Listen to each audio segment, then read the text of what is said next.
Hello everyone, ये दृष्टि उत्तर प्रदेश के सी सेट के लिए पेपर नंबर 1 है। वैसे ये टेस्ट सीरीज का पेपर नंबर 8 है 2024 के लिए। तो इसमें यहाँ पर हमने 93 तक देख लिए थे जो रीजनिंग और मैथ्स के क्वेश्चन थे।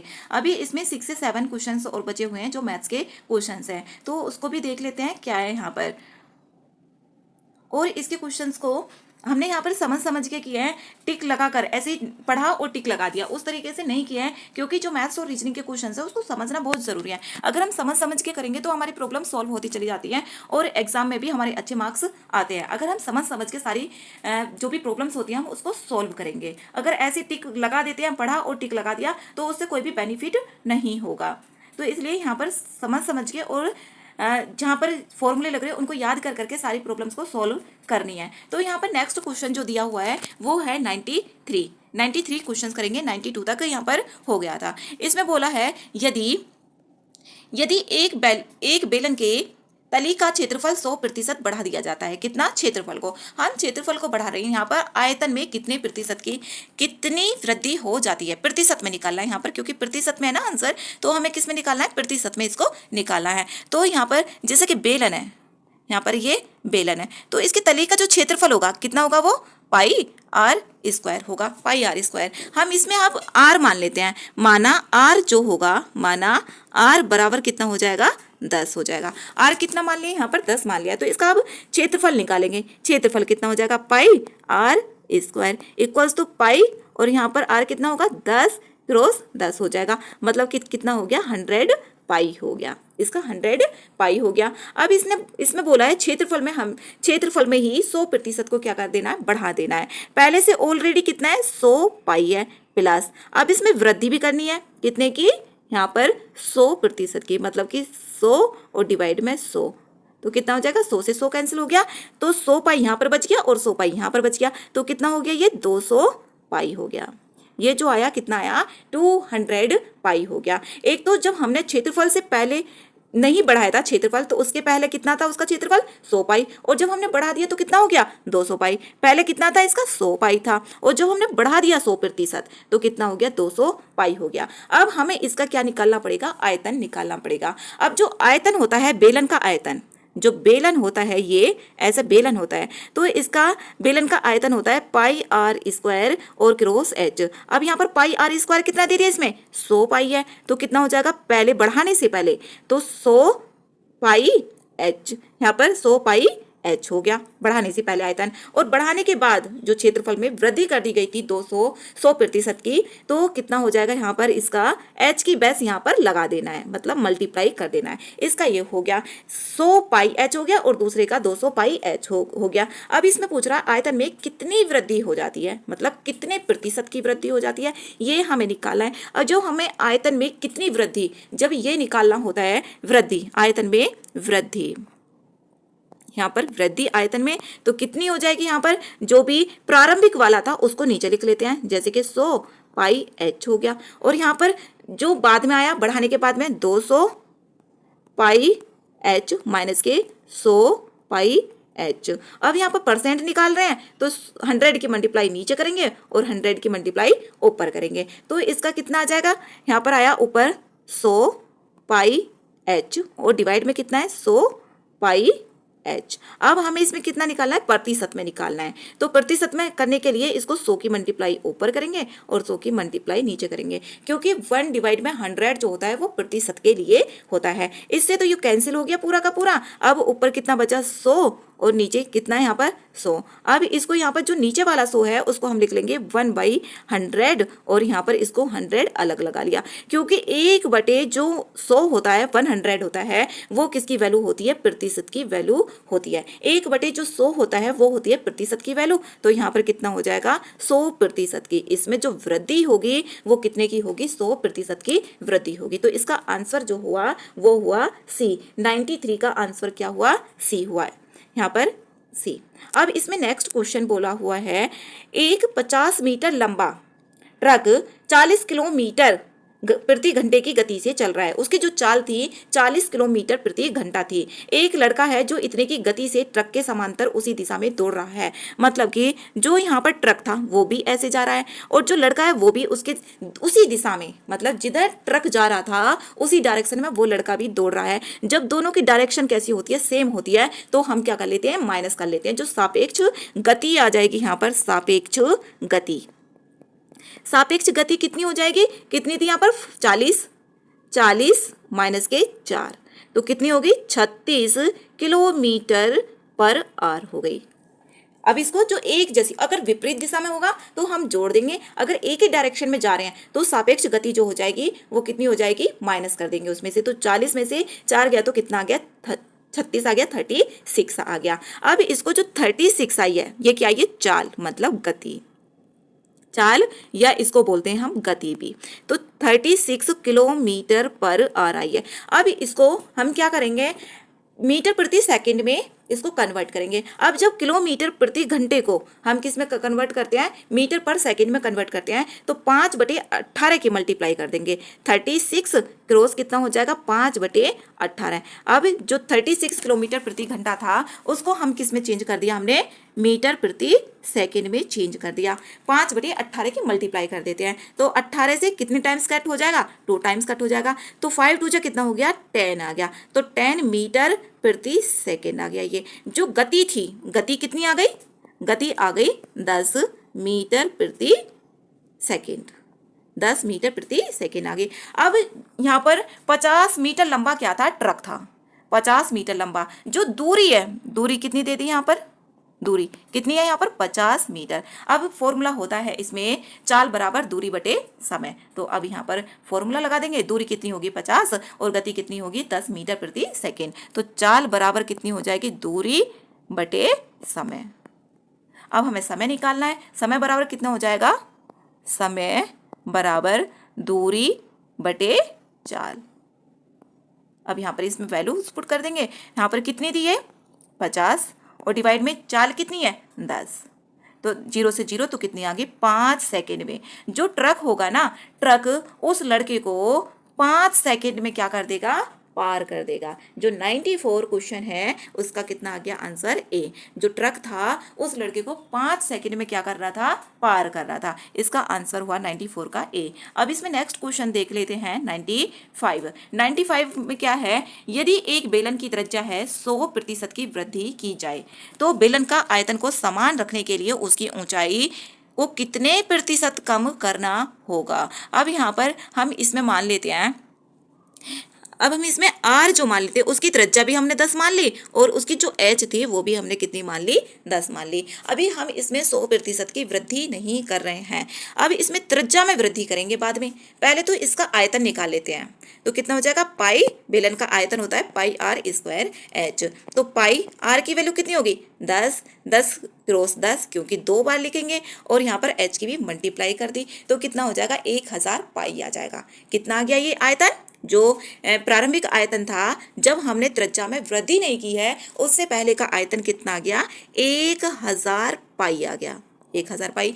अब हम त्रिज्या में जो 10 थी त्रिज्या उसमें 100% की क्या कर देंगे, वृद्धि कर देंगे। पहला तो इसको 1000 पाई हो गया, याद रखना है इसको। अब इसकी त्रिज्या कितनी थी 10, 10 में वृद्धि कर रहे हैं हम 100% की, 100% की वृद्धि मतलब कि 100 से 100 कट गया तो 10 10 बच गया, यहाँ पर कितना आ गया 20 आ गया। अब इसका उसके बाद इतना वृद्धि करने के बाद, त्रिज्या में वृद्धि करने के बाद उसका आयतन निकालेंगे, इतना होगा। पहले का आयतन कितना है 1000 पाई इक्वल्स टू यहाँ पर कितना हो गया पाई क्रॉस, अब त्रिज्या कितनी आई है वृद्धि के बाद 20, तो 2 बार लिख लेंगे 20 क्रॉस 20 और क्रॉस h क्योंकि हमें यहाँ पर h में क्या निकालनी है, इसमें कमी निकालनी है, कितने प्रतिशत होगी। अब यहाँ पर देखो ये 1 0 से 1 0 इधर से 1 0 से 1 0 खत्म हो गई। अब ये पाई से ये पाई कैंसिल हो गया। जब इक्वल होता है और जो भी कटने वाले होते हैं उनको हम कट कर देते हैं, तो इधर इधर 10 बच गया और इधर 4 बच गया, तो h बराबर कितना हो जाएगा 10/4 हो गया, मतलब कि कितना हो गया 2.5 आ गया।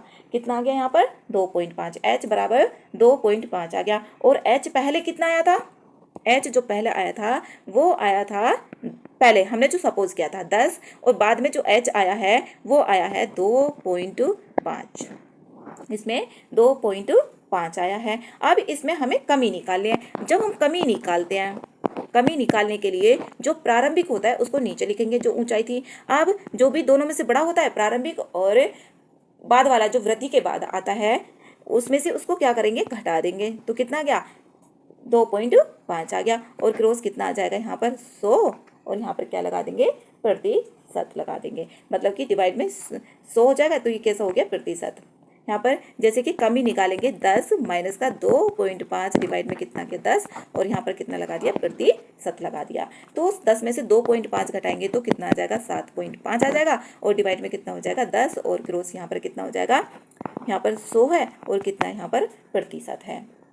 तो इसको अब यहाँ पर हम सोल्व कर लेंगे 1 0 से, तो 1 0 खत्म हो गई। अब 7.5 की 10 में मल्टीप्लाई करेंगे तो कितना आ जाएगा, 75 आ जाएगा। तो 75% की क्या हो जाएगी यहाँ पर, 7.5 में जब हम 10 की मल्टीप्लाई कर लेते हैं ना तो 75 ही आ जाता है। तो इसमें कितने की कमी हो जाएगी यहाँ पर, 75% की कमी हो जाएगी। मतलब इसका आंसर जो हो जाएगा वो बी हो जाएगा। इसका आंसर यहाँ पर बी हो गया 95 का। इसमें क्वेश्चन नंबर 96 है, वो क्या बोल रहा है यहाँ पर, LCM और HCF यहाँ पर दे दिया और बहुपद भी दे दिया है। एक बहुपद दे दिया है लेकिन दूसरा बहुपद हमें यहाँ पर क्या करना है, निकालना है। तो क्या हो जाएगा यहाँ पर LCM, इसका फॉर्मूला होता है एक बहुपद क्रॉस दूसरा बहुपद बराबर LCM क्रॉस HCF, ये होगा। अब इसमें यहाँ पर ये फॉर्मूला है, इस फॉर्मूले में हम क्या कर देंगे, वैल्यूज को पुट कर देंगे और उसका क्या आ जाएगा, आंसर आ जाएगा जो भी बच जाएगा। अब इसमें फॉर्मूले में पुट करेंगे जो भी यहाँ पर बहुपद है, पहले लिख लो इसको। तो कितना है, एक्स स्क्वायर प्लस के 5x, एक्स स्क्वायर प्लस के 5x हो गया और प्लस के 6 और क्रॉस यहाँ पर दो बहुपद है तो दोनों को एक साथ लिखेंगे। दूसरा यहाँ पर हमें फाइंड आउट करना है और इसमें एलसीएम कितना दे दिया, x प्लस के 3 दे दिया। और यहाँ पर जो यहाँ पर दिया है एक्स स्क्वायर प्लस के 6x प्लस के कितना है 8 है। और क्रॉस एचसीएफ कितना दे दिया, x प्लस के 3। मतलब कि दोनों की मल्टीप्लाई करेंगे एचसीएफ। ये थोड़ा लिखा हुआ समझ में नहीं आएगा क्योंकि ये अब यहाँ पर क्या करेंगे, इसका जो बहुपद है इसमें क्या करेंगे, इसके फैक्टर्स करेंगे जो भी बहुपद है। यहाँ पर जो एलसीएम और एचसीएफ था x प्लस 3, इसकी पावर कितनी हो जाएंगी, 2 हो जाएंगी क्योंकि 2 बार आ गया x प्लस 3। और यहाँ पर जो x square plus 6x plus 8 है इसके भी हम फैक्टर करेंगे। जैसे कि यहाँ पर आएगी एक्स स्क्वायर प्लस के 6x प्लस के 8। अब इसके फैक्टर करेंगे मतलब कि जो मल्टीप्लाई होगा तो 8 आना चाहिए और प्लस करके कितना आना चाहिए, 6 आना चाहिए। तो इसके जो फैक्टर हो जाएंगे 4 2 जा 8 और 4 और 2 को जोड़ देते हैं तो 6 हो जाएंगे। मतलब कि फैक्टर जो हुए x प्लस का 2 और x प्लस के 4 हो गए। अब यहाँ पर प्लस प्लस ही आ रहा है तो इसमें कोई भी ऐसी सोचने वाली बात नहीं कि गलत हो गया, ठीक है। तो यहाँ पर ये हो गया। अब इसमें क्या होगा, जो दूसरा बहुपद होगा वो निकाल देंगे। x प्लस के 3 की तो पावर कितनी हो जाएगी, 2 क्रॉस x प्लस एक 4 आया है और एक x प्लस के 2 आया है ये। और डिवाइड में जो हमारा पहला बहुपद है, पहला बहुपद कितना दे दिया, एक्स स्क्वायर प्लस के 5x प्लस के 6। तो इसके भी हम फैक्टर करेंगे तो कितने हो जाएंगे, x प्लस के 2 x प्लस के 3। मतलब कि मल्टीप्लाई करके तो 6 आना चाहिए और प्लस करके 5 आना चाहिए। तो x प्लस के कितना हो गया, 3 हो गया और x प्लस के 2 हो जाएगा। अब x प्लस की 3 से एक x प्लस की 3 खत्म हो जाएगा और x प्लस 2 से x प्लस 2 खत्म हो जाएगा। तो x प्लस 3 और x प्लस के 4 बच जाएगा। यहाँ पर x प्लस 3 और x प्लस के 4 ये यहाँ पर बच गया। अब इसकी हम मल्टीप्लाई कर देंगे तो कितना मल्टीप्लाई करेंगे तो x स्क्वायर आ जाएगा प्लस के यहाँ पर 7x हो जाएगा और प्लस के 12 है। अब यहाँ पर ये देख लेना है कि किस ऑप्शन में दिया हुआ है। X square plus 7x plus के 12 ऑप्शन डी में दिया हुआ है तो ऑप्शन डी इसका क्या हो जाएगा, आंसर हो जाएगा। Option D is correct question number 96। अब नेक्स्ट क्वेश्चन देख लेते हैं 97। क्वेश्चन नंबर 97 में ये इजी क्वेश्चन है, इसका माध्यक निकालना है, ठीक है। माध्यक निकालना है। माध्यक निकालने के लिए जो भी हमारी सीरीज गिवन होती है उसको पहले आरोही क्रम में लिख लेते हैं, मतलब बढ़ते हुए क्रम में लिख लेते हैं। और जो भी बीच का पद होता है मतलब कि बीचों बीच होना चाहिए।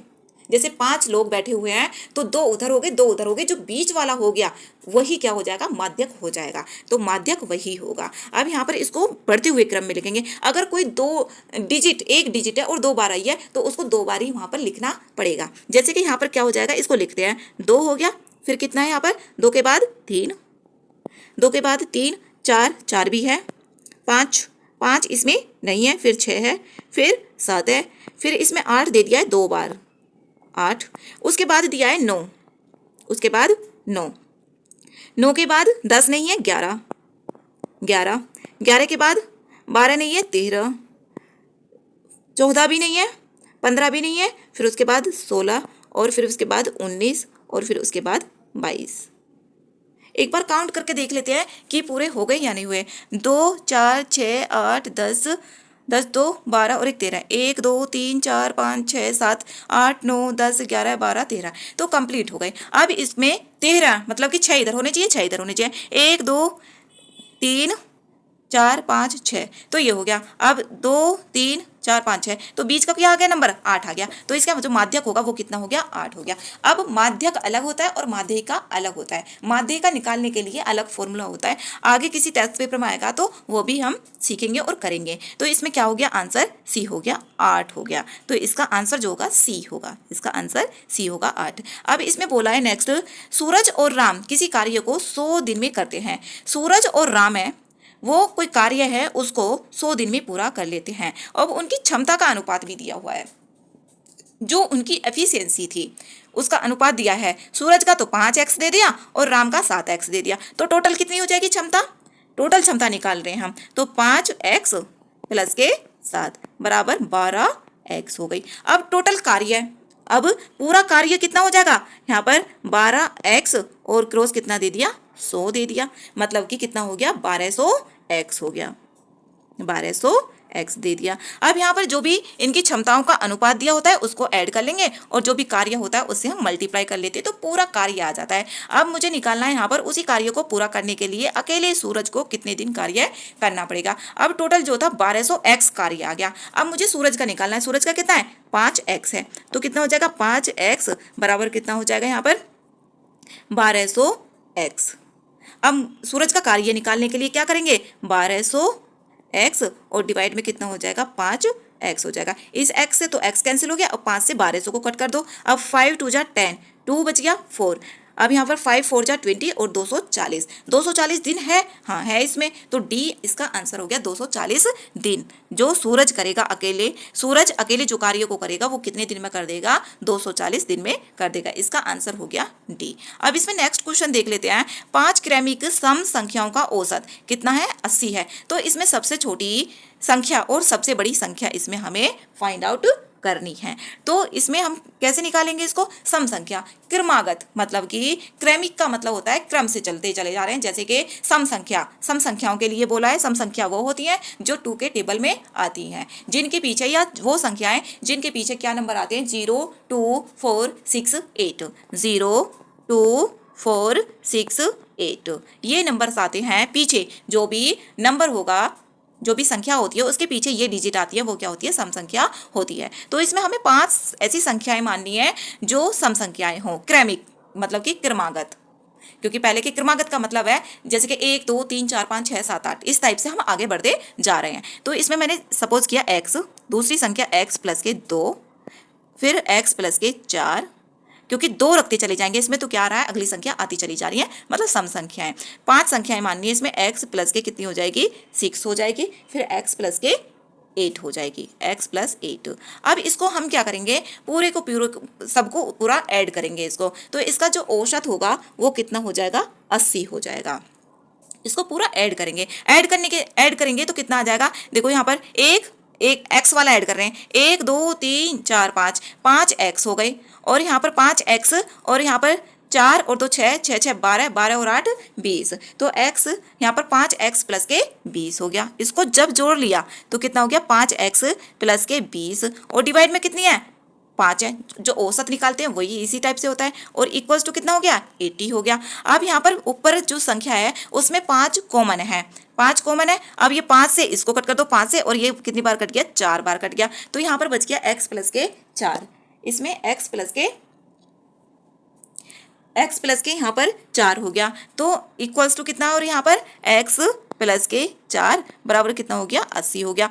x इक्वल्स टू कितना हो जाएगा 76 आ गया। जो x की वैल्यू हो गई वो कितनी होगी 76। अब जो संख्याएं मानी है मैंने, सबसे पहली संख्या थी x और जो सबसे बाद वाली संख्या मानी थी x प्लस के 8, x प्लस का 8। इसमें वैल्यू रखेंगे क्योंकि सबसे छोटी तो यही होगी और सबसे बड़ी यही होगी, तो इसमें 76 पहले तो कितनी होगी 76। अब इसमें हमें या तो जोड़ने की कोई जरूरत है ही नहीं। अब 76 किस में आ रहा है, एक ही ऑप्शन में आ रहा है, तो यही क्या हो जाएगा आंसर हो जाएगा, मतलब कि सी आंसर हो गया इसका। अब क्वेश्चन नंबर है 100वां क्वेश्चन है। अब इसमें क्या बोला है इसको पढ़ लेते हैं पहले। नीचे दो कथन दिए गए हैं, एक को अभिकथन ए तथा दूसरे को कारण के रूप में अंकित किया गया है। मतलब कि एक कथन है और दूसरा क्या है, कारण है। कारण अलग होता है और प्रभाव अलग हो जाता है। अब यहाँ पर के रूप में अंकित किया गया है, नीचे दिए गए कोड का प्रयोग कर सही उत्तर चुनिए। तो यहाँ पर क्या है, कथन दिया हुआ है जैसे कि हिमालय क्षेत्र से बहने वाली नदियां प्रकृति में 12मासी होती हैं, करेक्ट है।